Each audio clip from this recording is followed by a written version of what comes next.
Messieurs, bonsoir, ñu ngi leen di nuyu di leen dalal ci seen émission Galaxy Sport tey nag ñu war a waxtaanee li nga xam ne mooy football waaye kung fu tamit dinañ ci ñëw ak lamb ji sport de chez nous waaye it dinañu waxtaanee li nga xam ne mooy roller ak skate bu fekkente xamu leen ko nag dinañ leen ko gën a faram-fàcceel ndaxte tey suñu benn gan bu mag lañ fi am.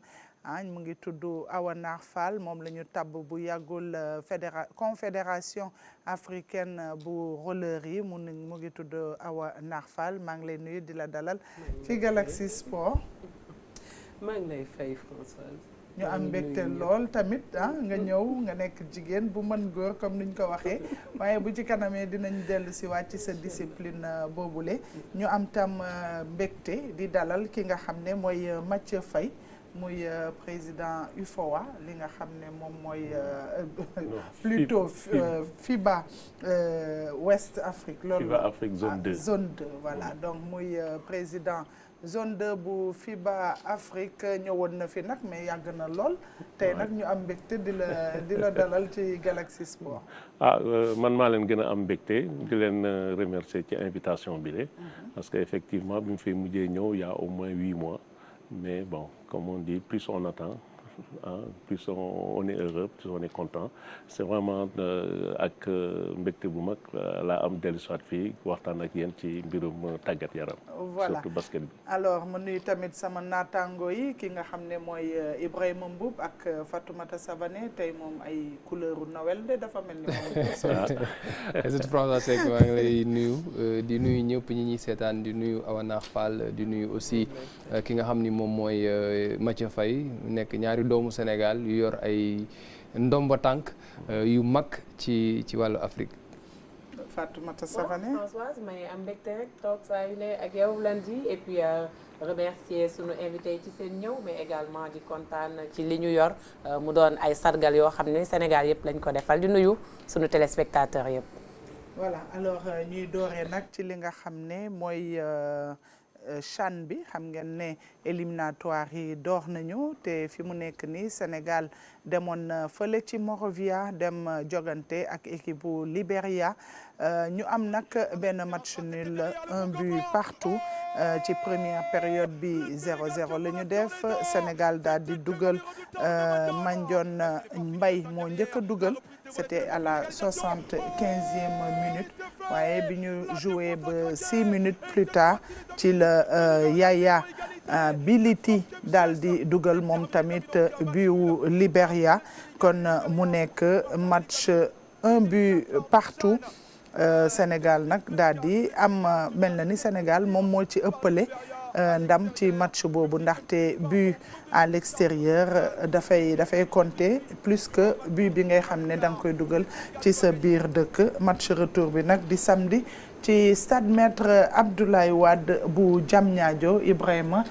mu nekk résultat bu baax ci Sénégal. waaw résultat bu baax la parce que boo demee à l'étranger nga jëlee fa benn point loolu résultat bu baax la amaana Sénégal mënoon na sax jël li nga xam ni moom mooy ndam li wante gestion bi ñu waroon def pour préserver score bi peut-être defuñu ko moo tax équipe bu Libéria bi égalisé wante point bi ñu jël à l'extérieur point bu baax la parce que ba tey CAF boo dugalee benn but à l'extérieur ça compte donc Sénégal bu defee 0-0 samedi ci digganteem ak Libéria day qualifié ci li nga xam ni moom mooy CHAN bi wante li gën a wóor samedi à domicile mooy gagné parce que Sénégal mooy champion en titre te CHAN bi di ñëw Sénégal daf ci war a bokk. voilà CHAN bi di ñëw Sénégal daf ci war a bokk Fatmata Savané mu nekk tamit ñu dem dabbaliwaat jëlaat suñu trophée du loolu.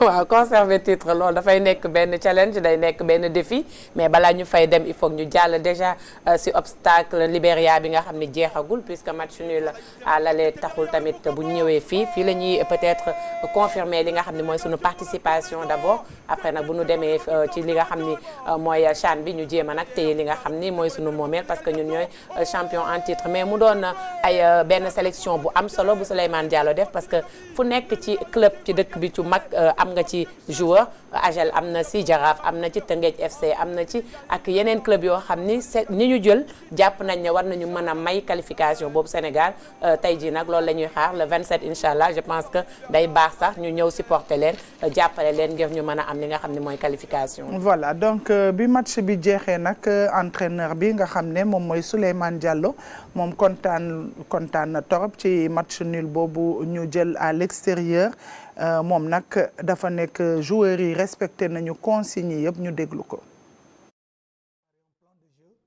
Qui nous a valu effectivement de prendre le point. Donc on est venu chercher un résultat probant.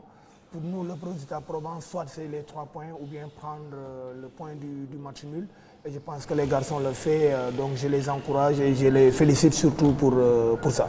La première analyse qu'on a faite de cette équipe, on a vu qu'aujourd'hui c'est une équipe qui est venue avec une autre intention dans le jeu, et heureusement que nous sommes préparés à ces éventualités-là. Et je pense que c'est pourquoi on a pris le point du match nul, parce qu'on savait qu'effectivement c'est une équipe joueuse qui a de l'expérience à son niveau. Il y a des joueurs expérimentés à son niveau qui ont l'habitude de jouer l'Afrique, et nous on s'était dit effectivement on va être patient avec eux, on va être beaucoup plus endurant, et je pense qu'aujourd'hui le plan a marché, c'est ce qui a fait qu'on a eu le point.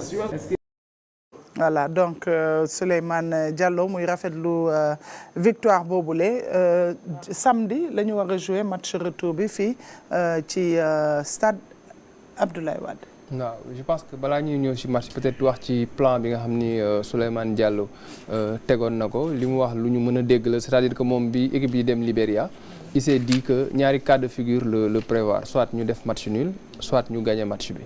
Et finalement match nul la ñu def mu nekk équipe boo xam ne tamit préparation bu yàgg la def depuis des mois ñi ngi def ay stage di dem seen club yi après Souleymane tey bii moo nekkoon premier match officiel am ak équipe nationale locale bi mu jaar ci sélection yu bëri am aussi une double casquette de préparateur physique nekk un coach très exigeant et objectif am mooy qualification au prochain CHAN et jàpp naa ni la moitié du chemin def nañ ko léegi nag di des samedi mooy à domicile ñu gagner devant le public sénégalais et puis dem défendre titre bi au Kenya, en Tanzanie et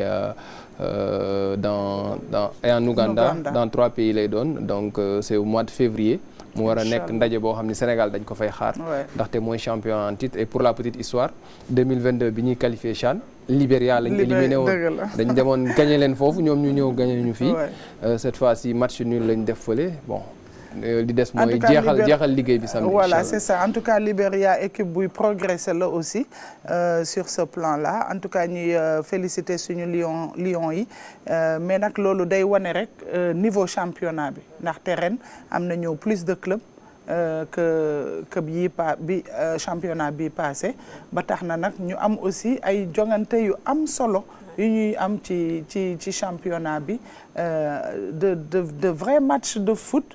Et on a de très bons joueurs et woykat bi sax waxoon na ko nee na bu club ya baaxee équipe nationale ba dëgër kon nag équipe nationale équipe locale bi dëgër na donc ñu ngi leen di féliciter di leen encourager te ñëpp dinañu dem stade samedi incha allah pour dem gunge leen ci victoire boobule ñu daal di continuer di wax ci résumé ligue professionnelle bi xam ngeen ne ñu ngi ci 9e journée Sunéor ak AGEL ñoom ñoo doon jongante week-end bi ñu def nag ñaari but ku nekk dugal ñaari but mu nekk benn match tam boo xam ne c'était un match engagé et disputé te partage de points bi profité à l'AS Sunéor ndaxte moom ñëw na ci 5e place su classement bi ñu daal di seetaan résumé match boobu ak Samsidine Ndiaye ak Mama Moussa Niang.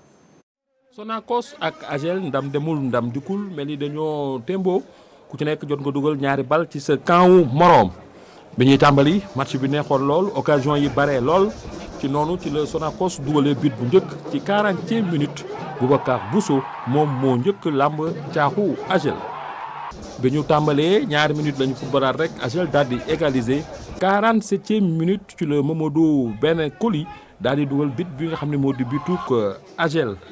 profito nag ci ab kafuya ci défense su Sonacos Adama Bari défenseur bu Sonacos moo dugal ñaareelu but bu Sonacos mais ni nag contre son camp la ko dugal loolu nag moo may AGEL mu am ñaari bal ci benn contre Sonacos bi ñuy footballé ca kanam tuuti laata match bi di jeex boobu sax ñu ngi ci 81e minute ci le Thierno Ndour capitaine bu Sonacos daal di nag dugal ñaareelu but bu Sonacos muy match nul 2 buts partout diggante AGEL ak Sonacos. match bi nag ci biir temps additionnel yi neexoon na lool supporters yi yëngu lool waaye teewul score bi changé wul 2-2 la jeexee. 2-2 la jeex Fatoumata Savané waaye terrain bi rafet na torop moom. waaw loolu lañ doon wax sànq ak Abibou Mbaye mi ngi ko doon wax mais terrain yi mujjee jot yëpp yi ñu mujjee réceptionné yëpp noonu la stade Lamine Gueye également noonu la rafetee et puis je pense que loolu day encouragé ñi nga xam ne ñooy exprimé wu ci terrain yooyu ñu gën a am qualité bu baax parce que dañuy gis ne également but yi bëreekul comme niñ ko bëggee mais quand même ci championnat bi ren quand même ñi ngi am ay résultats yu important yu baax. alors ñu continuer ak li nga xam ne mooy yeneen résultats yi. waaw mën nañu am US Gorée ak Jaraaf Gorée moo dóor Jaraaf 2-0 AS HLM moom dañ ko dóor Linguère moo ko daan 2-1 Pikine ak Tëngéej FC Pikine moom moo daan ña nga xam ne ñooy waa Tëngéej 1-0 également US Ouakam moom tamit Oslo da koo daan Dakar Sacré-Cœur moom ak Génération Foot dóor li nga xam ne mooy match académicien yooyu daan nag mi ngi def lu am solo dafa dóor Guédiawaye FC 1-0 Sonacos AGEL moom la ñu seetaan léegi Casa Sport Jamono de Fatick da koo dóor 3-2. waaw léegi mu mel ni nag bii yoon dañoo dugal lu toll ci 18 buts. waaw c'est important ci 9e journée bi loolu c'est important aussi ñu koy wax. ndaxte buts yi day mel ni dents de scie. bu tey ñu dugal 12 demain ñu dugal 11 tey ñu dugal waaye bii yoon ñu ngi ci 18 buts. kon nag c'est intéressant Ibrahima. en fait footballu Sénégal booy xool problème efficacité la ñu am. suñu attaquants yi parfois tu te demandes même est-ce que à l'entraînement dinañ travailler assez devant le but moo xam suñu club yi moo xam suñu équipe nationale da ngay gis ni occasion yi day bëri mais ratio but occasion bi ñuy am c'est très faible alors que but moom pour nga dugal ko faaw ngay liggéey lu bëri devant les camps à l'entraînement pour travailler finition bi gën a am lucidité def le geste juste pour être décisif mais gis nañ ni footballu Sénégal moom loolu dafa nekk un gros souci un gros problème du ñàkk ne les encadreurs ak entraîneurs yi dinañ ci gën a liggéey à l'avenir pour ñu trouver une solution moo xam club yi moo xam suñu différentes sélections yi. waaw alors ñu dem léegi ci classement yi. ci 9e journée bi. US Gorée moom ba léegi moom en fait moo nekk ci kaw. am na 20 points Walidane moo nekk 2e mu doon benn surprise puisque xamuñu woon ndax dinañ yegg si nii bi ñuy door a commencé li nga xam ni mooy saison bi exactement ñuy soog a ñëw ligue professionnelle waaw bu Thiès exactement léegi Dakar Sacré-Cœur moom 3e la jël am na 15 points Teungueth FC mooy 4e Sonacos am na solo moom tamit match nul am bi parce que permettre na ko mu nekk 5e jiitu ji nga xam ni ñooy waa Jaraaf ñi nekk 6e peut-être mais Jaraaf am na 2 matchs retard waaw parce que mënu ko jouer ndax li ñu nekkoon ci compétition africaine yi voilà donc bu ñu xoolee ci 2e partie bi da ngay gis Pikine moo nekk 11e US Ouakam nekk 12e ci suuf Casa Sport ba léegi mi ngi ci zone relégable bi nekk 15e et Jamono de Fatick moom moo tëj marche bi avec 7 points nekk 16e. waaye ñuy wax ne Linguère mu ngi soog a enregistré victoire depuis début championnat bi. ndaxte Mama Moussa Niang kontaan na te nee na moom moo demoon stade moo tax ñu gagné kon nag na continuer di dem stade ndaxte Linguère moo dóor HLM 2-1. c'est ça donc première victoire de l'ASC Linguère depuis le début du championnat je pense que ça aussi c'est un fait à souligner n'est-ce pas Ibrahima. Absolument. léegi ñu daal di dem ci benn sénégalais bi nga xam ne moom mu ngi ci bitim réew muy Ismaïla Sarr moom dugal na but ak Crystal Palace muy clubam dañ doon jouer ci week-end bi contre Arsenal donte sax Arsenal moo leen gagné 5-1 waaye Ismaïla moo dugal bi ñu amee 1-0 Ismaïla moo dugal un but égalisateur bi mu nekk nag le 4e but de Ismaïla Sarr depuis le début de la saison. Ouais. on aime bien voir Ismaïla marquer parce que moom comme on dit fi ñu koy xaar saa su ne fii la pour muy gën a mën a di efficace di percutant parce que bu ñu waxee Ismaïla rek dañuy jàpp ne ba léegi démontré wul li nga xam ne mooy ay capacité am réelle te je pense que lii dafay wane ni rek mi ngi ci benn yoon bu baax parce que bi mu dugalee but 3e but bi yàggul noonu week-end bi également mu dugal but donc ça nous rassure ci lu ñuy jàpp ci moom que tout le bien qu'on lui souhaite mooy li qu'il arrive vraiment à être percutant efficace parce que c'est aussi pour lui mais également pour l'équipe nationale parce que dañ ko soxla bu baax. Alors Ibrahima 11e minute il était au bon moment au bon endroit.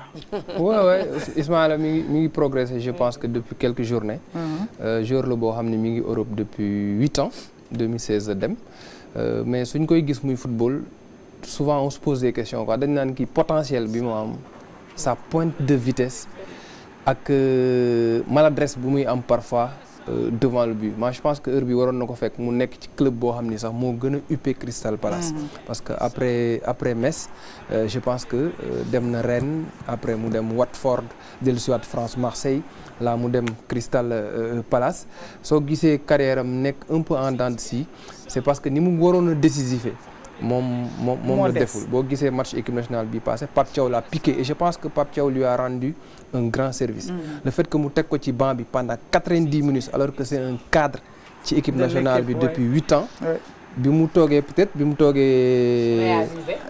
quand il a été seul peut-être que travaillé na ko boo gisee tout de suite après bu mu demee Angleterre la commencé dugal nii parce que bi mu doon ñëw sélection il en était à 0 but 0 passe décisive mais je pense qu'il doit être un peu plus décisif que ça parce que heure bi waroon na fekk ñu naan bon après Sadio Mané la star de l'équipe du Sénégal c'est Ismaïla Sarr mais ce n'est pas encore le cas mais na continuer liggéey devant le but parce que potentiel bi mu am jafe na nga gis joueur bu ko am surtout pointe de vitesse bi mu am voilà donc c'est vrai bien sûr sama jour dama mus a j'ai toujours cru en lui parce que potentialité yi mu gis ci moom c'est extraordinaire mais dama kontaan ci nu muy dellu soité nii et wane effectivement potentialité ak potentiel am mais vraiment ñu ngi koy souhaiter ñu ngi koy féliciter di ko souhaiter di ko encourager pour que qu'il reprenne le dessus parce que c'est un joueur sur lequel on peut énormément compter et qui peut nous apporter énormément. Alors, sur les 7 derniers matchs, Ismaïla a été décisif 6 fois avec 4 buts et 2 passes décisives. Super. Ouais. Donc je pense qu'on doit l'encourager, le féliciter. En tout cas, c'est tout bénéf pour notre équipe nationale qui prépare des échéances importantes. Ça me fait chaud au cœur, ça me donne du baume au cœur. D'autant plus que maa ngi doon xool sànq ñu ngi wax mais sama équipe bi anamu Jeanne d'Arc déggatuma ko fenn ndeysaan ma ne waaw lii doy na war a football Sénégal ñuy wax football te Jeanne d'Arc bokkul ci dara mais avec cette histoire de Ismaïla Sarr ça me redonne un tout petit peu du courage. Très bien. Alors on va s'arrêter un moment pour donner la parole à Awa Fall. Awa Fall ñu ngi lay féliciter ndaxte dañu gisoon ne yaa doon vice-présidente confédération bi ñu jékki-jékki gis ne yaay présidente confédération africaine des rollers naka nga dundee loolu. Maman Françoise defe naa maa ngi ziar ñëpp ci plateau bi di leen ñëw di feddale kóllëre ndax ak yéen parce que ba ñuy door metti na gisuñu woon kenn yéen la ñu gisoon surtout yow parce que fu ñu mës a daje rek ma ni la sa tànk lay topp te tey defe naa sa tànk boobu ma topp moo waral tey jéego yi nga xam ne def naa ko Sénégal ba yegg ba Afrique te doyaluma ci ndax foog ma jëli fédération internationale mooy sama objectif ndax dafa nekk liggéey bu yàgg te metti depuis 2002 ñu ngi ci jànkonteeg difficulté bu ne ci àdduna mën naa ni duma ni Sénégal mais ci àdduna parce que bi ñuy door fii parents yi dañ doon bañ ndax kenn du nangu sa doom bu jigéen dem di dawal patin wala di dawal skate ndax am na ay valeurs et éthiques yoo xam ne ci lañ ñu yar fii Sénégal mais yàlla def na tey parents yëpp nangu nañ parce que ba may nekk ci mbedd mi ñu naan la folle dafa dof fu xale taalibe yi toog mu toog fa fu xale rouleur yi toog mu toog fa fu xale Oscar yi toog mu toog fa tey defe naa liggéey boobu moo indi lii tey ma koy sante suñu borom ba pare di yokk cant xale yi parce que boo amul athlète bu am compétence ba mën a déterminer wone compétence am à l'international defe naa liñ ma tabb tey duñ la ko mës a tabb donc ñun daal ñu ngi nii di topp Sénégal di seet lan la ñu mën a defal Sénégal mais xaaruñu Sénégal lan la ñu mën a defal waaw. tey confédération africaine bu roller ñaata pays la regroupé. Confédération africaine de roller et skate 53 pays la regroupé.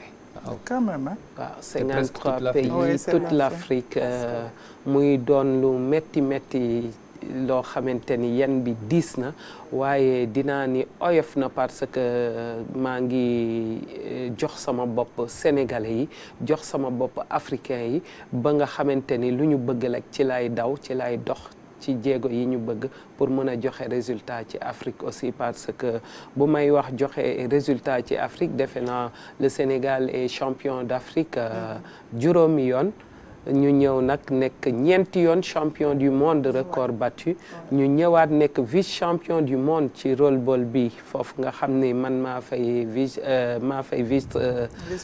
présidente confédération africaine rollball ñu ñëw ci football bi man maay présidente confédération africaine de football skating donc defe naa ñetti yëpp la remporté ren te loolu damay wax journaliste yi maa ngi leen koy sargale parce que defe naa communication bi dafa jàll ren bu baax a baax moo waral liggéey bi yegg fi mu war a yegg. naka nga def ba egg ci confédération bi da ngeen def genre comme ni ñuy def ci football di def ay campagne di gis ay nit ñu dëkk ci dëkk yi. ñoo xam ne dañuy représenter dëkk yi. def na 4 ans de cela. ma doon déplorer ni Augustin Senghor bi mu soxlaa confédération africaine c'est le ministre même des sports Matar Ba qui est parti moo demoon ci africain yi di ko wutali pour ñu mun ko fal donc bi ma koy déplorer tey defe naa jaru ko woon ndax seul liggéey la li nga ñaqale ngay jëriñu donc yàgg na ndax demoon naa candidature bi passé ñu gagné ma biñ ma gagné dama ni sama naataango gagné nga ma mais maa ngi dellu si dans 2 ans te bu ma ñëwee defe naa dama koy jël te loolu moo am ren da ngay am pas-pas ci àdduna looy def booy jaay gerte caaf sax boo amul pas-pas ku romb coppati ca bu yàggee dara du des ci plate bi te doo jaay dara donc lépp nañ ko delloo suñu borom rek te xam ni lu jot yomb ndax bale metti woon na jaar naa fu ne mais bi yàlla da ko yombal ndax dama dugg si salle bi rek africain yëpp jóg ni moom la donc ma koy sant suñu borom. tey lan mooy sa loolu parcours la waaw lu ma bëggoon xam mooy lan mooy sa feuille de route tey yow lan nga fas yéenee def ci mandat bi nga xam ne nii Afrique yëpp ñoo la ko dénk.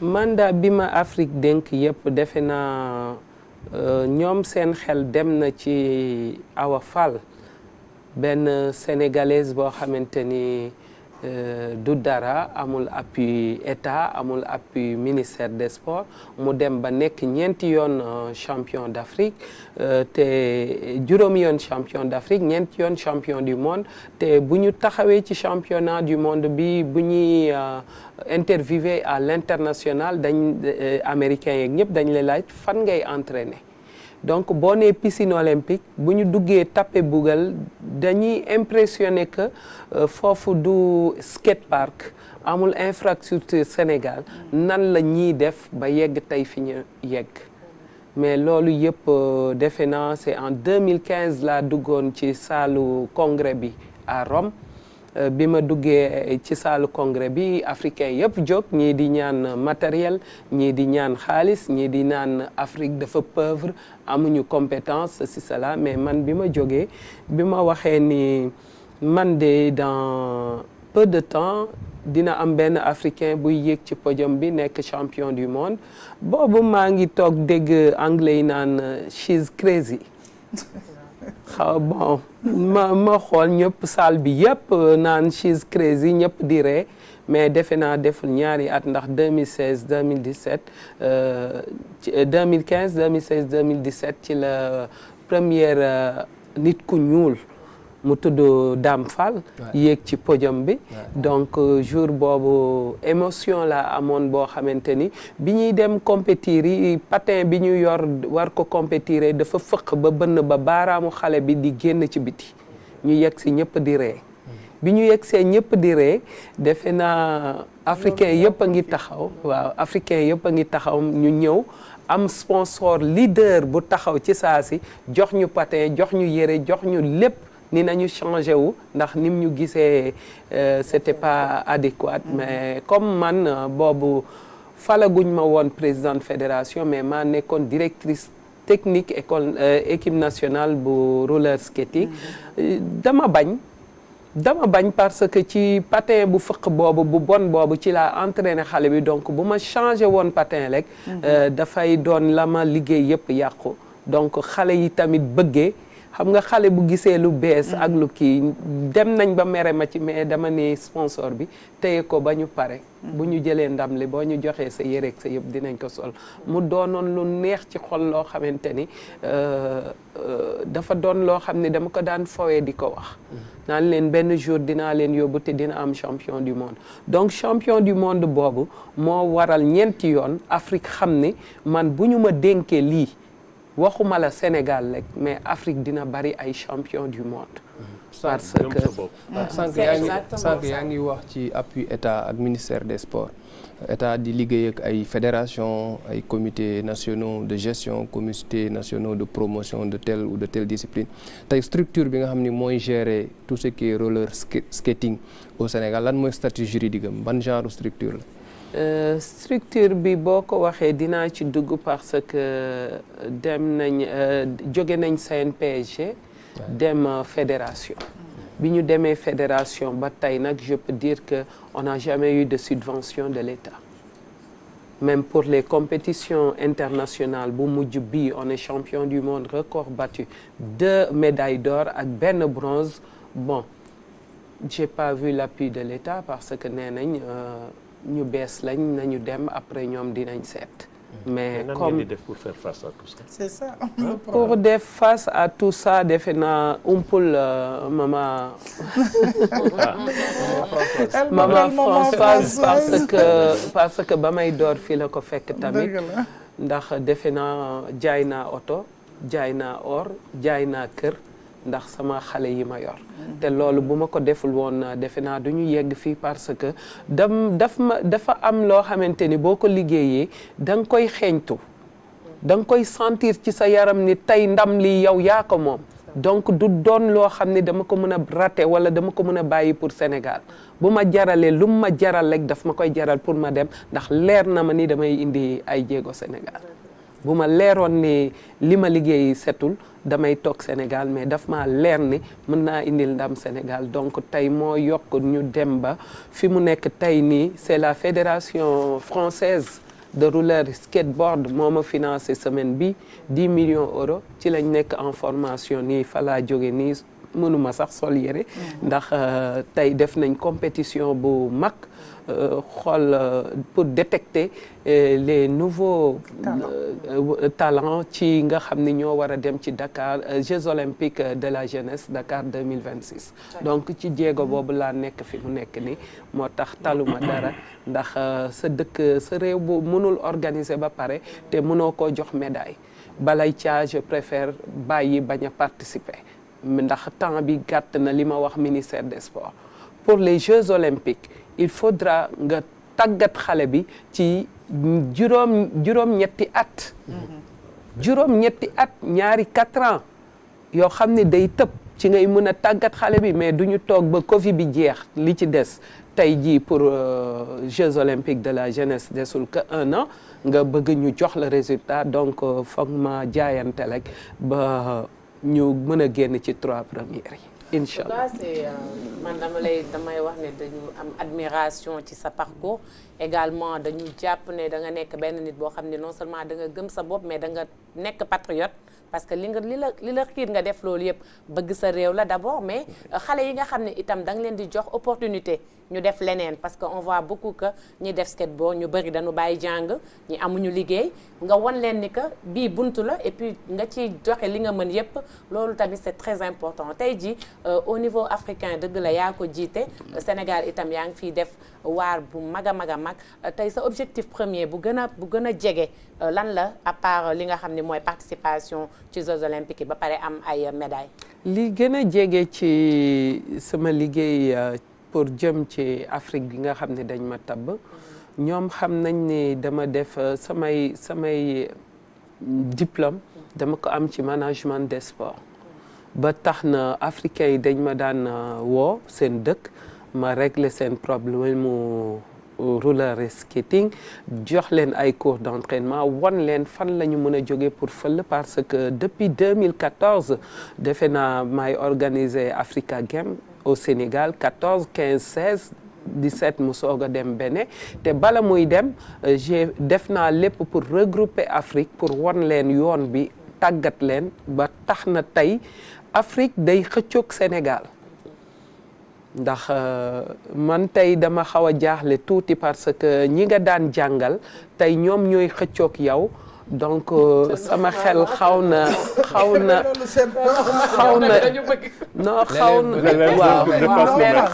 jaxasoo mais du yomb parce que ba ma leen doon jàngal dama leen daan nax ndax dama doon waaw foog nga am loo desal tuuti ba boo dajeeg ñoom nga xam ni daje nga ñoom donc tey ñoom bëgg nañ ñëw jël si ci Sénégal li nga xamante ni mooy jéego bi Sénégal di def ba yegg fi mu yegg looloo tax xëy na ñu tabb ma pour mën a jël si man lu bari ba ñu mën a dégg beneen africain boo xam ne yéeg na ci podiumu international mais mënuma leen bàyyi parce que lu ma ànd ak ñoom ci liggéey bi lu ma leen defal ci liggéey bi ci parcours beeg yëpp defe naa gànjool la te faxaay sama maam donc Sénégal ma gënal yëpp lu mu guddi Sénégal la ñuy fanaan mais nag Fatoumata bul fàtte ni que fu mu nekk nii léegi ñu ngi wax intégration africaine donc bu ko natt rek ci sa dëkk mais natt ko ci Afrique yëpp intégration africaine boobu ngay wax papa bu ma ci ñëwee dama koy d'accord waaye nag fi mu ne jigéen ñi ñoo yor oto yu rafet yi jigéen ñi ñoo yor kër yu rafet yi jigéen ñi ñoo nekk ci bureau yi donc may leen ñu tuuti rek yéen góor ñi ngeen xaar ci sport bi parce que ren rek ndax ren di ngeen gis présidente fédération yu bari yoo xamante ni ñëpp positionné nañ jëlatuñu ay trésorier jëlatuñu ay secrétaire général dañoo bëgg li góor ñi bëgg moom la ñu bëgg. bravo Cécile, on en profite pour féliciter Cécile Faye qui a été portée à la tête de la Fédération sénégalaise d'escrime. Je pense que ça aussi c'est un beau parcours pour une dame battante qui s'est beaucoup battue pour l'escrime sénégalais au moment où Mbagnick Ndiaye faisait le tour de l'Afrique. Elle était là pour l'escrime sénégalais. En tout cas, nous lui souhaitons plein succès. Alors, avant de venir à vous, nous allons parler de l'US Gorée qui a fêté ce week-end ses 100 ans. Comme vous le voyez sur ces images, les festivités du centenaire ont eu lieu sur l'île en présence de nombreux sportifs, des Goréens de cœur, d'autres supporters et dirigeants de clubs sénégalais. Et comme dit l'adage, 100 ans, ça se fête. Et justement, le club insulaire n'a pas dérogé à la règle. Et là, nous apercevons en tout cas tous les anciens qui ont été honorés. Le président de l'ANPS, Abdoulaye Thiam, et puis Augustin Senghor avec tous ses invités. C'est une belle fête sur l'île Ibrahima. Et comme on le dit, 100 ans, ça se fête. On compte du bout des doigts les clubs qui ont 100 ans, hein, évidemment la Jeanne d'Arc de Dakar, mais je pense que ça a été une belle fête et une belle occasion de retrouvailles pour tous les sportifs sénégalais. Ouais, absolument, parce que Gorée booy xool à part Jeanne d'Arc nga xam ne 1921 lañ ko créé club bu Mathieu Faye qui au passage fait partie des légendes du basketball sénégalais avec le premier titre de roi du basket, dinañ ci ñëwaat peut-être. Boo xoolee à part Jeanne d'Arc moom mooy club bi nga xam ne nii moom moo gën a mag Sénégal. Jeanne d'Arc 1921 la. Gorée ci li ñu doon wax ci li ñu jàng li ñu gëstu li ñu lire dañu doon wax Gorée 1933 lañ ko créé. Mais cette année en tout cas il y a quelques semaines ñu jékki-jékki dégg ne Gorée va fêter 100 ans. Man ça m'a fait un choc, je me suis dit mais comment c'est arrivé. Possible, ouais. Et je pense que Maître Augustin Senghor joxe na explication bi parce que y a un Goréen bu doon def ay recherches dans les archives nationales. Il est tombé sur un papier boo xam ne ni Dakar Matin moom moo ko defoon. L'ancêtre du journal Le Soleil. Et ci biir journal boobu ñu gis ni Gorée 1924 ndekete lañ ko créé. Donc Gorée am na 100 ans muy club boo xam ne nii club multisport la. Ñu bëri dañuy jàpp ni Gorée football rek la. Non, Gorée c'est le basket, c'est le handball, c'est l'athlétisme. Donc club la boo xam ni club bu am taarix la fii ci réew mi. Tey booy xool ci wàllu football Gorée def na ñaari demi-finale de Coupe d'Afrique 79 85.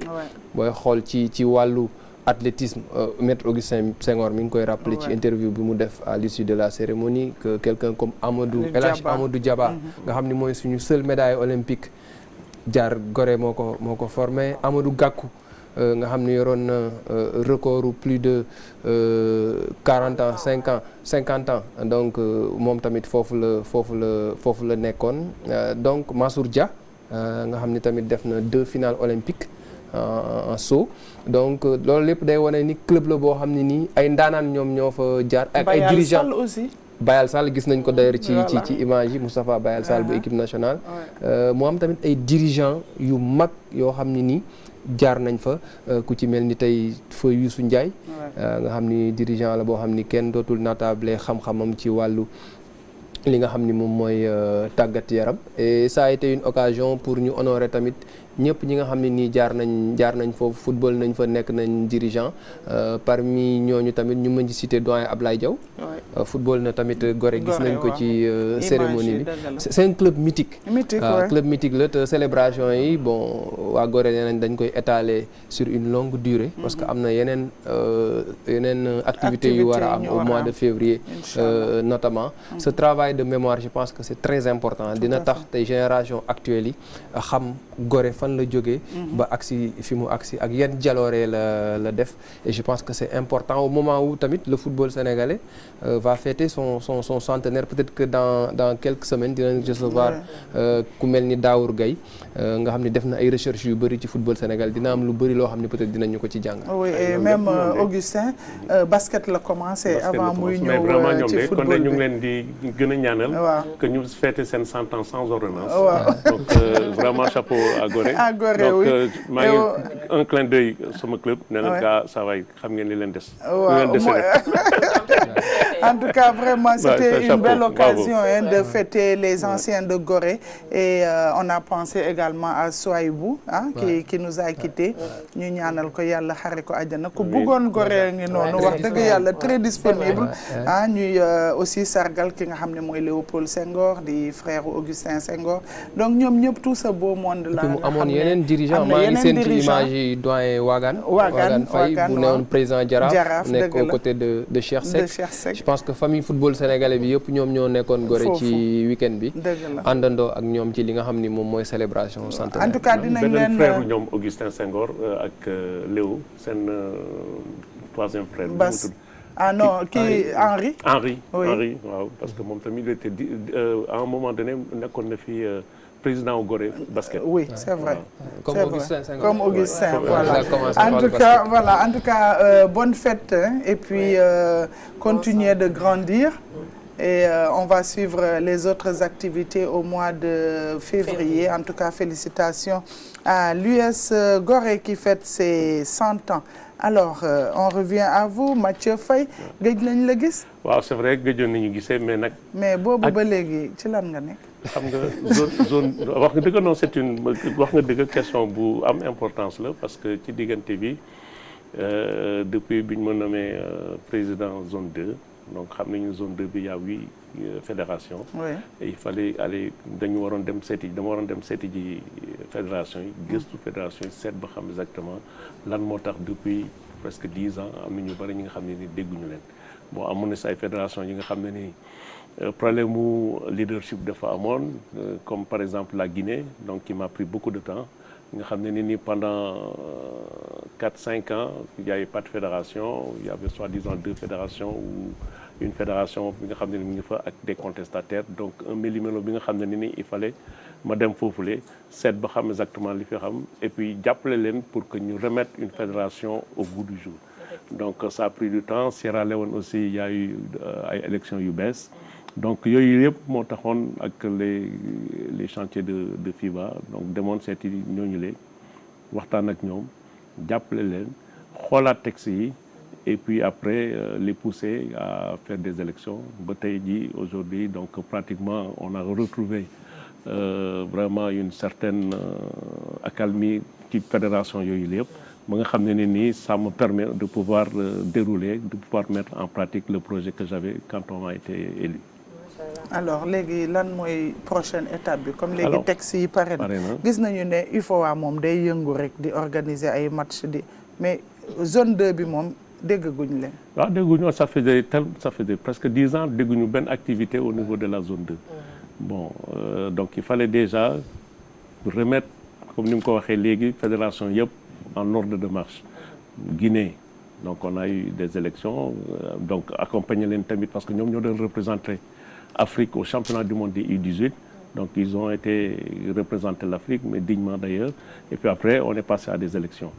Sierra Leone Gambie ñoom ñëpp fu mu nekk nii bon que pare nañu pour def ay jéego ci développement de la sous-région donc là dañ si profiter pour fin d'année bi puisque entre xale yi man suñu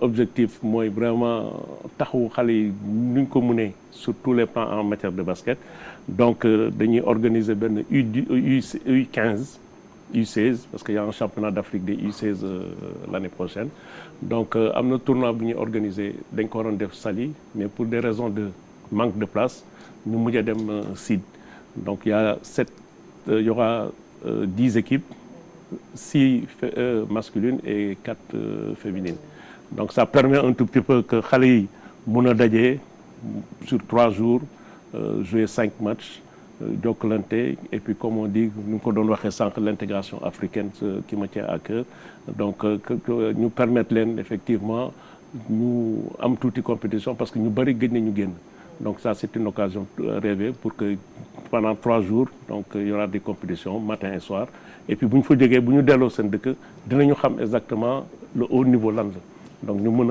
a appliquer waat yooyu les chez eux et c'est une façon effectivement de faire repartir le basket dans la sous-région. loolu kañ lay doon. donc ça commence vendredi samedi dimanche. Okay. Donc les gens vont arriver jeudi. Vendredi le 27. Voilà le 27 28 29 donc sur 3 jours. Donc à Lat Dior ak Sid qui est un partenaire qui a sauté sur l'occasion parce que dañoo amoon problème hébergement fële à Jambar. Donc vraiment maa ngi remercier Gallo di remercier aussi Kabir Pen ak staffu Sid bi ak ñoom Joseph Lopez et tout ça là parce que bon wane nañu ne ni que vraiment ils sont mus par la passion du basket. Donc lépp luy xale rek nañ si taxawu donc maa ngi leen di remercier sans compter aussi les quelques sponsors qui vont nous accompagner parce que jusqu'à preuve du contraire bon. On attend. waaw j'attends bon yëpp man maa ko jël en charge. Donc à travers mais on a besoin effectivement et je fais un clin d'œil à l'État et puis aux gens qui sont sensibles à la chose des enfants que ak lu néew rek voilà mu ngoog soxla nañu seen dimbal. La fédération n'est pas impliquée. Si avec la fédération. D'accord, mais est-ce qu'aujourd'hui les éliminatoires ce sont quelque part une sorte d'éliminatoire pour ñuy dem ci compétition U20 bi nga xam ne U16 bi nga xam ne moom la ñuy wax. wala c'est juste s'entraîner se retrouver. C'est juste voilà animer des activités au sein de la zone. Et je remercie aussi le président Babacar qui nous accompagne, Babacar, le président de la fédération. Donc FIBA, bon, moi je représente FIBA. Donc, oui, mais financièrement, si quand même ils apportent, mais maintenant on va dem ñefe ji. Non, ils accompagnent. Je pense que le tournoi bi am na benn volet JOJ. Voilà. Sànq bi nga tuddee Kabir Pen sama xel ci la si dem pour préparer peut-être les jeunes yi nga xam ni ñoo war a défendre Sénégal dans 1 an et 8 mois. Exactement, donc on s'est dit que il faut que ñu commencer donc du ñu xaar ñu fekk ñu si ñu wane exemple yi xëy na peut-être les autres vont suivre vont nous accompagner et puis kooku c'est l'affaire de tous les Sénégalais. On prépare les Jeux olympiques de toute l'Afrique. Donc il n'est pas question qu'on organise ici et puis qu'on soit absent. Voilà, c'est sûr. yeneen dëkk yëpp dinañ ñëw. waaw y a donc Guinée Conakry, Guinée-Bissau, Gambie, Mauritanie, Sénégal, Sierra Leone. Donc ñi nga xam ne ni musuñu am possibilité def loolu donc on s'est dit qu'on commence par là parce que après en Mauritanie mois prochain naa fa organiser un youth camp. Après Cap-Vert aussi on va essayer de voir un tout petit peu pour organiser un jamboree de mini basket. Donc dëkk yooyu lépp Gambie donc 3-3 yi aussi maa ngi leen di pousser.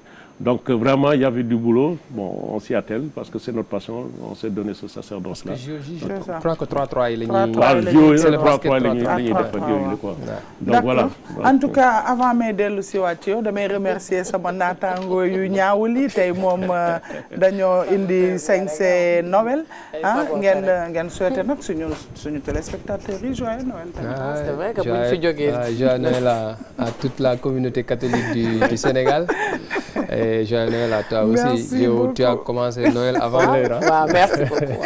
Merci Fatoumata Savané, merci à bientôt. Ibrahima Mboup ñu daal di dalal ci kanam tuuti ki nga xam ne mooy Sensei Yatma Lo ak Doudou Mbaye ñu ñëw fii ci plateau bi Doudou Mbaye moom xam naa ne tey moom day pello ñu dellu si waat justement ci Awanar tey jël nga fédération africaine de roller des roller et skate pour ñaata at la. pour ñeenti at la. pour ñeenti at la te ci ñeenti at yi foog ma teg programme boo xamante ni ci ndaw yi mën nañ leen tàggat pour pare Jeux olympiques bu 2026. ah 28. waay ok parce que fi mu nekk nii yëf yi metti na loolu parce que Afrique dafa manqué compétence li tax mu manqué compétence mooy skate park amu fi les infrastructures benn baaxul. ñu ngi soog a am infrastructure à Grand Yoff ak benn ca Ngor. donc ñu ngi commencé liggéey bi en attendant piscine olympique ñu ngi koy war a tabax. pour def fi nga xam ne ay normes internationales yi nga xam ne moom la ñu war a jouer pour Dakar 2026 donc ñu ngi xaar mu pare rek ñu song foofu tamit entraînement yi chaque jour parce que foog fi ñuy war a compétir ñu miin ko tamit. alors tey boo doon xayma nombre de licenciés fii Sénégal ñaata la ñu doon te est-ce que jigéen ñi bëri nañ si. am na 2500 licenciés au Sénégal. yoo xamante ni moo nekk ci fédération bi jigéen ñi ñu ngi ñëw bu baax ndax tey ci skateboard bi mën naa ni jigéen ñi ñoo génn bu baax a baax joxe résultat bu baax mais boo xoolee ba xool li tax ci skateboard bi jigéen ñi gën a ñëw jigéen ñi dañu nekk ci presque ay doomu européenne ak doomu sénégalais loolu la ñuy wax binationaux les binationaux je peux dire que ñoom ñu ngi gën a xarañ xale sénégalais yi parce que ñoom ñu ngi dëkk Europe te Europe googu ñu dëkk ñoom dañuy fowe skate di fowe roller te ñun fowe wuñ ko donc ñoom bu ñu ñëwee ñooy gën a taxaw suñuy xale looloo ko waral rek mais fi mu ne nii Afrique moom ñu ngi pare pour tey bu njëkk ba nag roller yi dañ defe ne dañuy fo. waaw ndax parents yi dañu defe ni woon de lang oto kese moo amoon ci roller te lang oto booboo waral tey Sénégal kenn faalewuñu ndax dañu defe ni roller mooy lang oto waaye boo demee ba roller nekk champion du monde record battu ñeenti yoon defe naa mooy li may tooñee monsieur Augustin Senghor parce que ñoom ñun ñu ngi ak ñeenti étoile te ñoom ñu ngi toll ci benn bu africain ñun mondial bu ñu tooñati na parce que le football tamit c'est le sport waaw mais dalal nag Sensei Yatma Lo maa ngi leen nuyu di la dalal ci Galaxy di kontaan trop tey moom kontaan naa trop ndeysaan lan moo la kontaan la sama jarbaat Awonar Fall et mon ami et frère Mathieu loolu moo la kontaan la non plateau bi dafa ala daw mi tey waaw ba pare nag ma gis la rek nga sol lu rafet aussi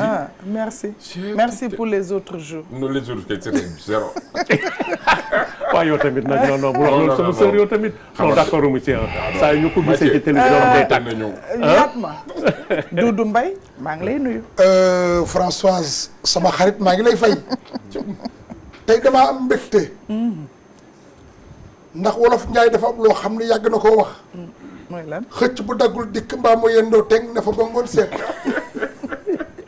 damay bëgg waa Sénégal yëpp ñi nga xam ne partout dans le monde ñu ngi nuy seetaan la télévision des grands événements muy bëtu Sénégal maa ngi nuyu ñëpp di nuyu axlu làmb fa ma bokk di jaajëfal képp kuy promoteur rawatina le président CNG mais Françoise tey président CNG dafa doon def conférence de presse bi mu defee conférence de presse tey noonu lay nuyoo CNG mu ni képp koo xam ne yoon daanoon na la ci CNG ma ñu ajoon la nga gëj a bëri baal naa ñëpp am nay mbër yoo xam ne ajoon nañ leen am na mbër yoo xam ne yàgg nañu toog ci làmb bëriwuñu ndax dina amoon problème ak CNG tey Malick Ngom baal na ñëpp tey ak lu làmb ñëpp a kontaan ndax xale bi bëgg na innové te lii mu wane lii ma gis bu ca kanamee làmb dina jëm ca kanam Françoise ba nga laaj ma leneen waaw dinaa la laaj de ndaxte baal ñëpp noonu rek ana texte yi xanaa CNG bi amul ay texte loolu dinañ si dellu si waat Yatma Lo loo ñu indil tey sa jàng ay tànk waaye bu ca kanamee loo wax ma tontu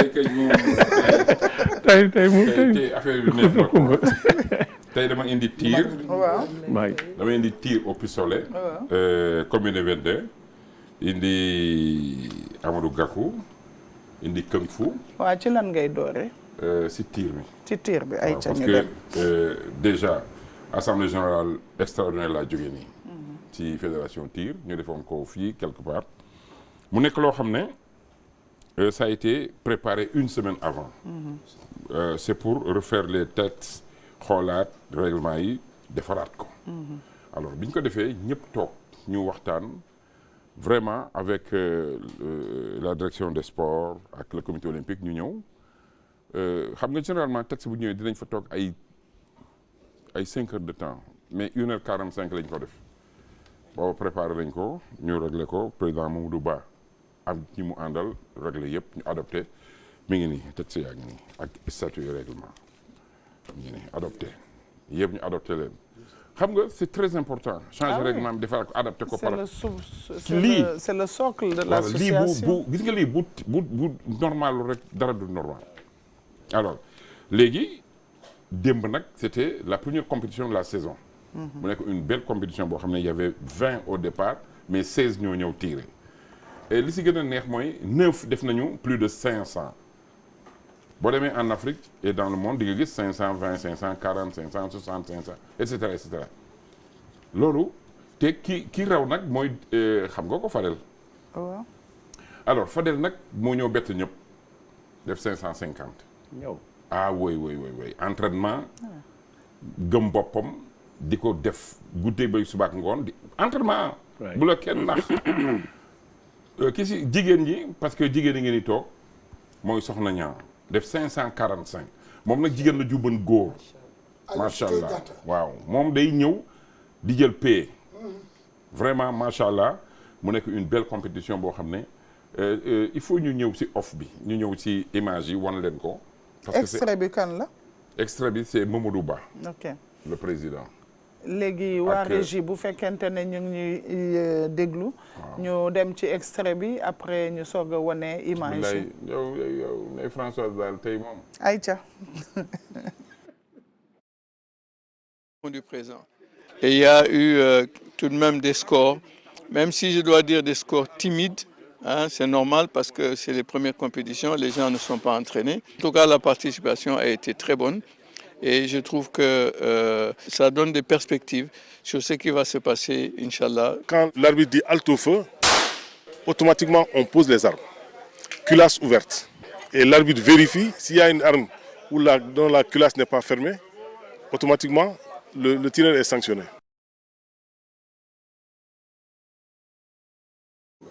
voilà donc déglu nañu Amadou Ba mu nekkoon journée bu am solo ndaxte gis naa wax nga sànq suñu naataango bi nga xam ne mooy Fadel Fall.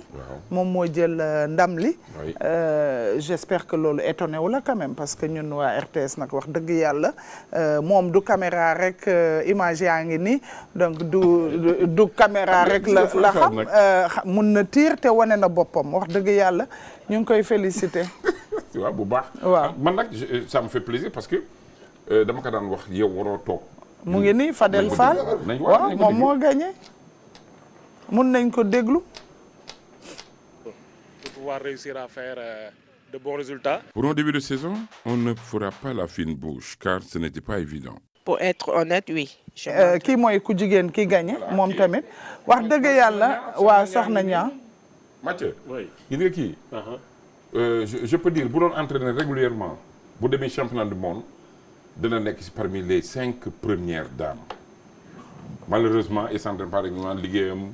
waaw c'est ça dëgg la en tout cas vraiment ñu ngi féliciter Fadel Fall suñu comme ngi rek nag ah mais ku gagné tamit te gagné woo lu ndaw tamit il faut nga jaagar ñu ngi koy féliciter bu baax ah di ko encourager ñuy ñaan yàlla nag ndam yi di gën a dem ndax ba mu nekk champion d'Afrique ndaxte la RTS c'est la championne des chaînes de télévision il faut ñu am ay champion kon nag ku ci mel ni Fadel wax dëgg yàlla dañ koy féliciter keroog rek la ñu sargal fii Kumba Jaxate Maar man mii sargal nañ ma Sandial samedi kon nag nga xam ne Sénégal wax dëgg RTS wax dëgg yàlla ay jàmbaara fi nekk lan mooy sa beneen élément bi image yaa ngi fi dinañ ko teg incha allah. alors Amadou Gakou jarul sax ñuy wax affaire Amadou Gakou parce que Amadou Gakou non mais kung fu d'abord sargal Marcel. waaw bu dee sargal Marcel bi waaw dañ koy déglu kon parce que Marcel te dañ ko sargal xam nga ni kii il faut le faire de son vivant ba muy dund nga koy taal di ko tagg mais jooy na foofu yëpp ndeysaan ak li ñu ko defal lépp macha allah ñaar tali toj na nañ dem reconnaissance lu baax la ci sport quoi oui on va le suivre xale ñoom bëgg sàggal dara mu njugal parce que pendant 22 ans maa ngi yor xale yi ñii ay champion d'Afrique lañu ñii champion Sénégal di am courage bi rëy dina ñaanal bu baax di gën a gudd fan parce que li ñuy def di yombul. Ils sont pas venus dans les armations pour avoir la barre non c'est éducation de base éducation boo xamee éducation de base fu ko dem di nga mun bokk en tout cas armation bu baax boo xoolee suñu mbokk chinois yi ils sont disciplinés boo xoolee fu ko dem ni nuyoo aussi yow mais bi dafa indi buntu boo xam ne foo dem di nga mën a bokk di nga am yor am tey tekk-tekkal boo ñëwee xeex dañ ko jàng mais xeex bi ndax ko ñoo jóg li ñu tax a jóg mooy base des arts martiaux nga nekk nit ku yaru ñu ko am dégg-dégg suñu fédération yëpp yi fa arts martiaux ñu may bàyyi xel si biir bàyyi xel xam ne arts martiaux bi ils sont pas là à croiser les bras on l'a pas éduqué ay éducateur lañu man lu may ñaan daal vraiment gars yi xam nañ ko mais ñu ñaan gars yi gën a taxaw ñu gën a ñaanal autorités yi ñëw dimbali arts martiaux yi dañuy entraîné par amour vraiment amul problème ñu ngi si boppam daal bu na gars yi ñu gëstu quoi ñu gëstu. oui Marcel muy def kung fu par amour vraiment lu am solo la. nit kii boo ko xamoon lu mu bëgg daak ko defal c'est un catholique chrétien la boo xam ne moo fi gën nekk na nit koo xam ne bu la boo loo am mu taxawu la te kenn du ko taxaw je le connais tellement bien ajuma bu jot mu yónnee la ñaanu ajuma. Juma Mubarak. billaay ak ay addis. c'est vrai et c'est un catholique mais vraiment ñëpp ko bëgg. mais dañ koy ñaanal gudd fan wër léegi nag ñu dem ci Amadou Gakou. waaw parce que Amadou Gakou tamit nekk na nit koo xam ne vraiment le grand prix Amadou Gakou joxe nañ ko alors dinañ ko déglu Amadou Gakou. xam nga d'abord nit da ngay am jom ak lu mu munti doon da ngay am jom am volonté boo amee jom am volonté nga xam fi nga jëm parce que luy yàq suñu sport bi mooy ngay daw def tel temps bon bu ci année bi ci topp nga jéem a améliorer jëlee da ngay defaat fa nga daw sur place ngay def. Jeux olympiques du fonton gis nga. waaw bés bu ñu wàccee fii bu yóbboo yéen da ngeen di def reportage sportif. dem leen ba xool yeneen nation yi yan façon nit la ñu indi fii. ñoo ëpp suñu xale yi ñoo gën a kii ñun dañu yàllaa ñu bindee tuuti mais bind nañu tuuti mais defal nañu bénéfice boo xam ne bu ñu liggéeyee fas suñu jom danañu mun a valoriser ak ñoom danañu mun a discuter ak ñoom. mais tant que defuñu ko. fi mu ne fii xoolal par Cap Vert rek. xale yi amatul fu ñu daw. jam ñaajo la ñuy dem di entraîner. te xale yi pour ñu jënd daal problème la léegi nga bëgg a di assurer seen transport fii ak jam ñaajo fan lañ jëm. Eh oui, Amadou Gakou, dont le record est tombé aux Jeux olympiques avec Cheikh Tidiane Diouf. Vraiment ñu ngi koy. keroog ñëw na Cheikh Tidiane ñëw na fa. ñëw na fa ah oui il est venu là-bas. 56 ans après il avait le record national aux 400 mètres. oui mais lii lu rafet la quoi. devoir de mémoire ñu sargal nit yi de son vivant comme ni nga ko doon waxee. loolu lu am importance. loolu rek la ñu am ci àddina amul leneen. nit ki buy liggéey muy xale muy da nga koy boo ko jaajëfalee. mu yokk jom. mais ku mel ni Gakou nga defar ko lii day guddal fanam. Awa Naar Fall li muy def depuis kan la ko commencé def du tey. Awa Naar Fall mii li mu daj man xam naa ci dara. ñun xam nañ ci. non xamu leen di non li mu awa kii xamul. kii bu xamoon comme mais gis nga François. première émission bi ma invité RTS dama dugg ci toog ñëpp woo ko di ko acculé naan ko yow. ki nga invité lu tax ngay invité kii. ah kon François kon kii. non dama ne kii xam na ko non kon kay ah. pareegu ma kenn ñemewu ko woon invité. kenn ñemewu ko woon invité bi ma ko invité dañ ma woo ne ma yow xam nga kii invité man la xam naa ko kañ day wax li mu xalaat. jeex na tag mu wax ko léegi ñu daal di yegg si ci semaine prochaine incha allah bu ñu fi yàlla bàyyee dañuy invité Fodé Ndaw. incha allah waaw Fodé Ndaw qui est le responsable des sélections au niveau de la fédération de karaté il est actuellement à Dakar il a des choses yoo xam ne bu ñëwee ci plateau bi dinañu ko wax voilà. incha allah alors Doudou Mbaye ñu daal di def d'abord sa jingle ñu annoncé ne Doudou Mbaye yegg si na nag.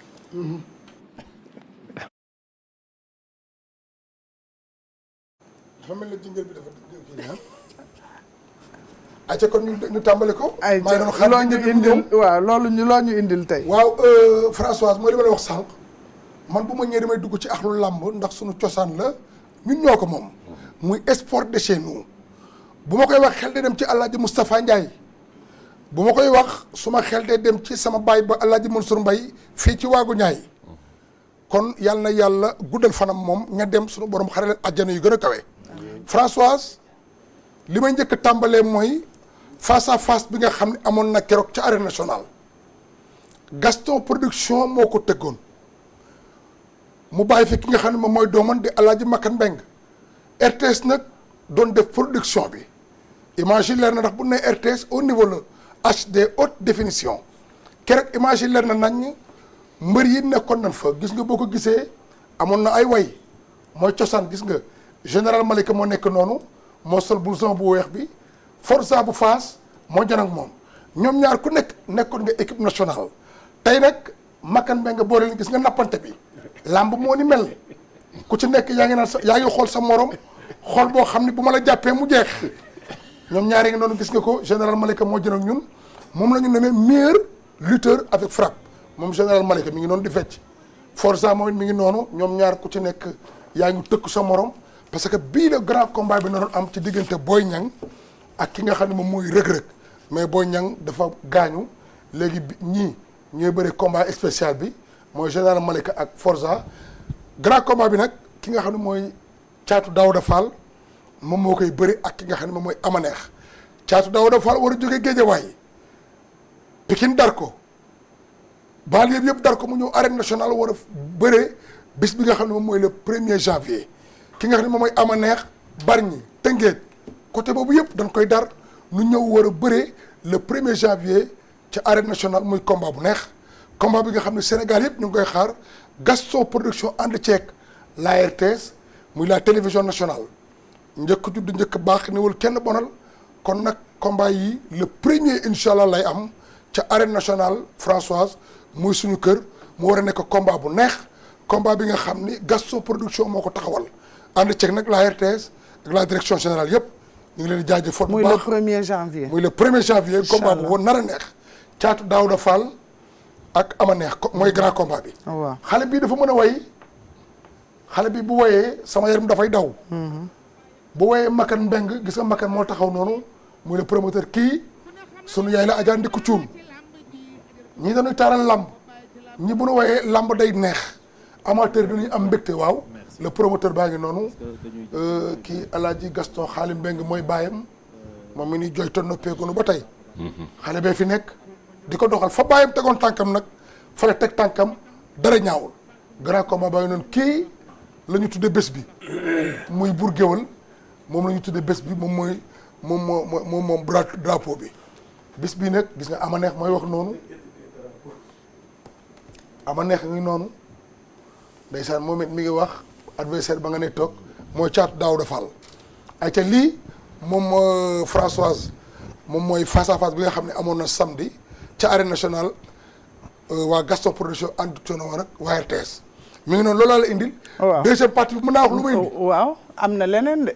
keroog dama toog ak yow fii ñu ne maa ngi wax ak yow waaw maa ngi wax ak yow te tontu woo ma nga ne ma lu may wax mooy combat bi ma doon wax keroog ñaari xale yu am coow ndeysaan sama papa am na mbégte ñaari xale yu am ñaari xale yu am coow Mor Kankang jóge Colobane Fass Gueule Tapée ñëpp topp ko ànd ak moom arène nationale ki ci topp di Diop 2 jóge Yëmbal Kër Massar Boune ñëpp topp ko dem arène nationale muy suñu kër moo amoon démb Fallou Ndiaye moo na fa woowoon léegi nag ni ñu def mooy dañu dem arène nationale xool la woon démb des soit fii ci plateau Galaxy ay ca leen ñu dem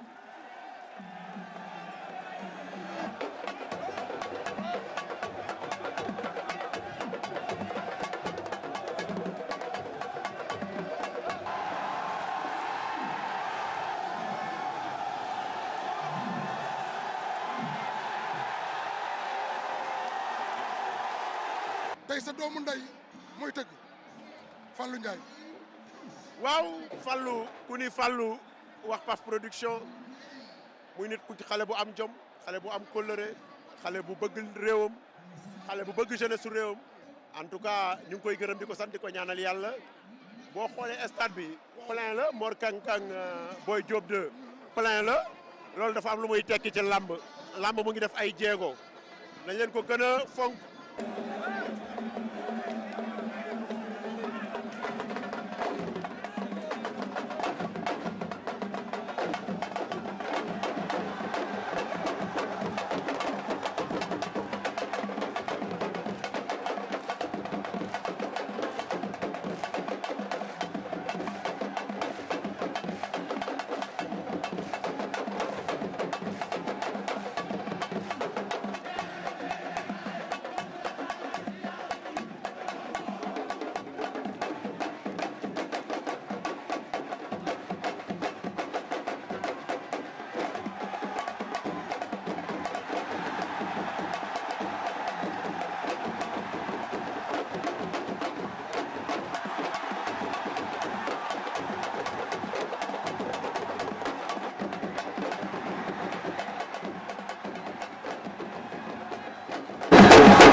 Fallou tey bés bi réussir na. waaw sant yàlla alhamdulilah sant suñu waajur bu baax di sant sénégalais yi tamit wax dëgg yàlla taxawaay bi ñu am ci ñun ndax ñun ay ndaw lañ ay jeunes lañu jël suñu xaalis di ko dugal ci làmb di contribuer ci développement réew mi kon il faut état ci loxoom tey booy xoolee fii ñaari sponsor ñoo ci nekk kon tey moo lay won ne des na te yaakaar naa lii facteur de développement la ban sport ñaari xale yi day kenn mu 35 ans ñu feesal ay national bi kon sport bi bu ko état tegee loxo mën naa def fu ne ci àdduna bi.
bi sifflé na Eumeu Junior moo woon gannaaw appliqué moo jar ak ñun ñaari mbër yaa ngi noonu def round d'observation Eumeu Junior jekku na ma koy fàqat Eumeu Junior am na ñaari ngëm daan na ko Eumeu Junior daan na appliqué Eumeu Junior daan na appliqué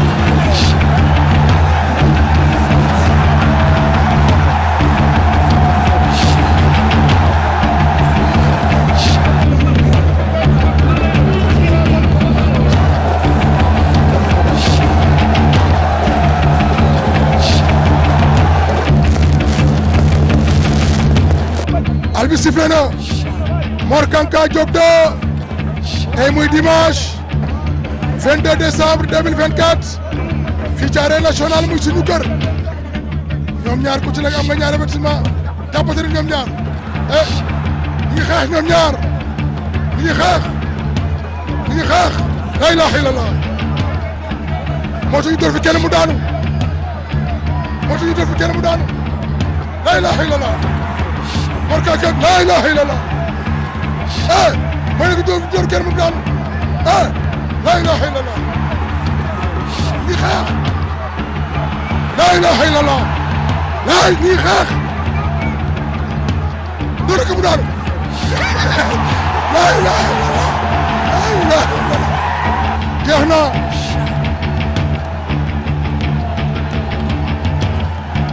Mor Kanka Mor Kanka daan na ko protégé arbitral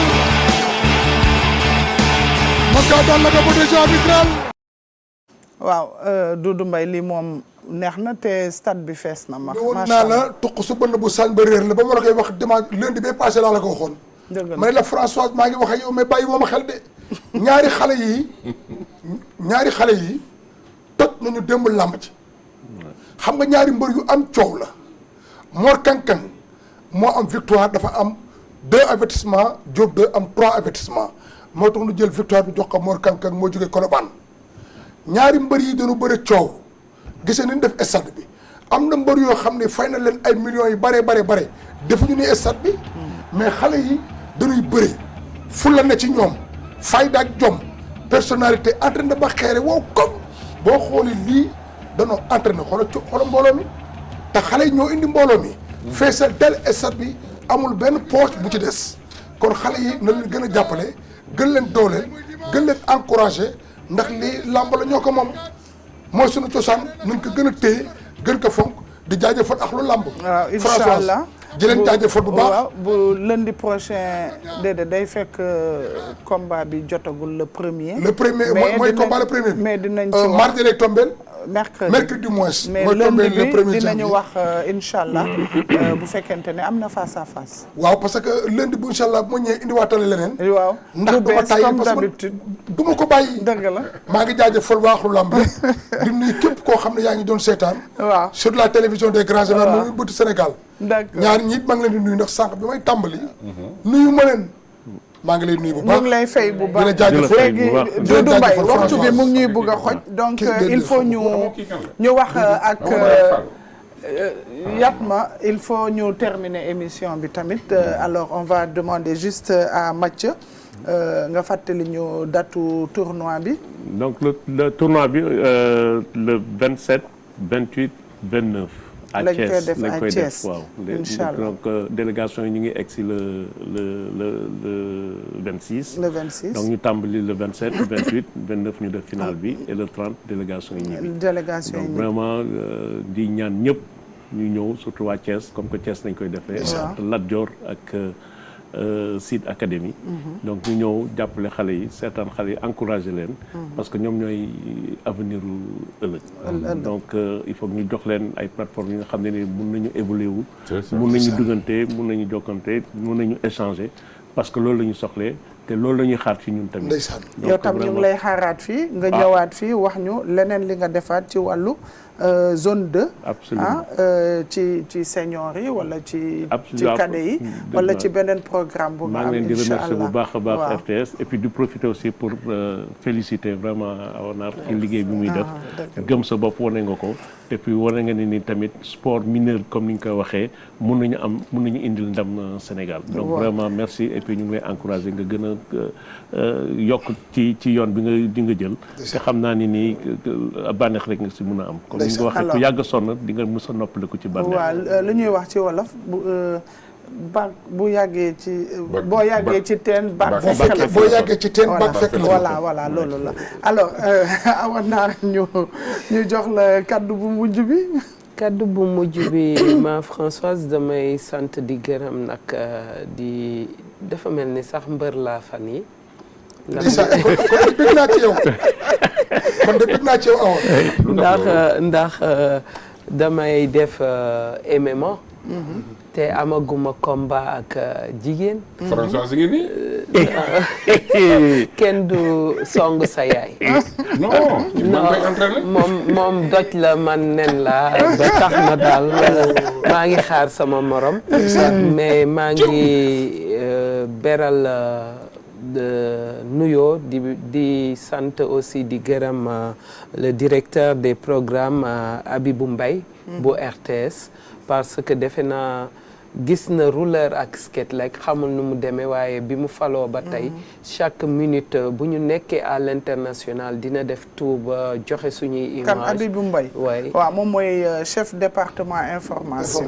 donc information bi jàll na loolu maa ngi koy sant di ko gërëm ndax maa ngi woon à l'extérieur mais toujours dina woote dina laaj fu ñu toll laaj image yi yëpp. dëgg la donc te bu ñëwee aussi daf koy jébbal ñun suñu chef de département. jàppale nañu bu baax daal ci atum ren ba pare di la wax maman Françoise am naa lu ma bett atum ren parce que bi ñu waree dem coupe du monde football skating bi dañ ne dara amul ci ministère des sports comme d'habitude mais bi ñu lancé benn quête li ñu gën a surprendre mooy dama toog rek sama portable sonné Wave bi ñëw Orange Money bi ñëw bi ma xoolee muy Wally Seck muy lu ma surprendre ak lu ma neex ci loo xamante ne xamuma ko mais 3 millions yi mu joxe moo waral 6 billets avion yi nga xamante ne xale yi ci lañ dem ba jongante ba am ci ndam. en tout cas yow tamit vraiment ñu ngi koy féliciter di ko encourager parce que bon day def social lu bëri dama koy dégg nag mais kon ñu ngi koy encourager moom tam yàlla may ko gudd fan waaye yow it ñu ngi lay souhaiter plein succès ci sa nouvelle fonction yi man xam naa ne metti na xam naa ci dara ndaxte balaa ñu koy def fédération dox na ci ay jéego yu bari ñun ñëpp dox nañ ci wax nañ ci dugg nañ ci ba finalement mu am fédération ñu ngi lay féliciter bu baax di la encourager en tout cas fii sa kër la te yëpp loo fi soxla incha allah muy Abibou Mbaye muy Ibrahima Mboup di chef département des sports ñoom ñëpp dinañ ci dugal seen loxo ndax ñu mun la wone ndaxte jigéen bu mën góor la. dama ko waxee Aliou waaw ni nga ko waxee noonu la. kon nag tey émission bi ala daw me na wax nga ko.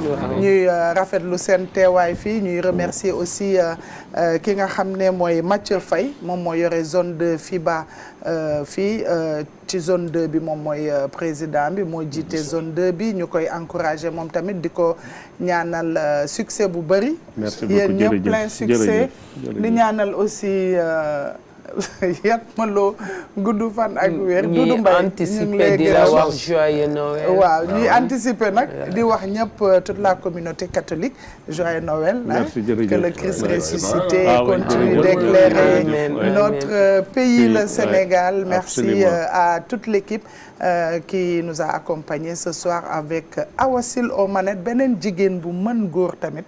bu nekk foofu tey Awa Sil moo nekk tey ci réalisation bi wax dëgg yàlla ku baax la c'est pas parce que ndar la nag mais dafa baax nag wax dëgg yàlla macha allah waaw léegi maa ngi gërëm ñëpp di sant ñëpp di gërëm aussi sama naataango yi Ibrahima Mboup Fatmata Savané Koumba Diakhaté Mar Pape Biram Bigué Ndiaye di ngeen ko dégg ci lu yàggul dara ndax te dellu si nañu incha allah natation bi dinañ ko wax semaine prochaine incha allah ñu ngi leen di gërëm di leen sant merci de votre fidélité à la RTS et bonne suite de programme au revoir.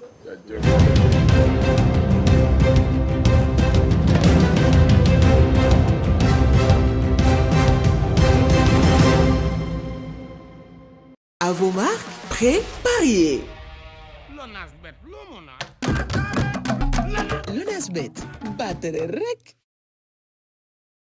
Yobana loni jogi dem romb lak say morom. Li ngeen di wax jëme ko si moom. 40 ans de musique, 40 ans de partage, 40 ans d'émotion. Omar Pène, l'icône incontestée de la musique sénégalaise, célèbre 4 décennies d'une carrière légendaire. Messieurs, dames, préparez-vous à vivre des moments émotionnels avec la légende Omar Pène. Le 24 décembre, waa Afsud yëpp la ñuy woo parce que nag RTS moo woote, Afsud moo woote pour célébrer 40 ans de carrière de l'icône, de la référence, du monument de la musique sénégalaise, Omar Baye Pène.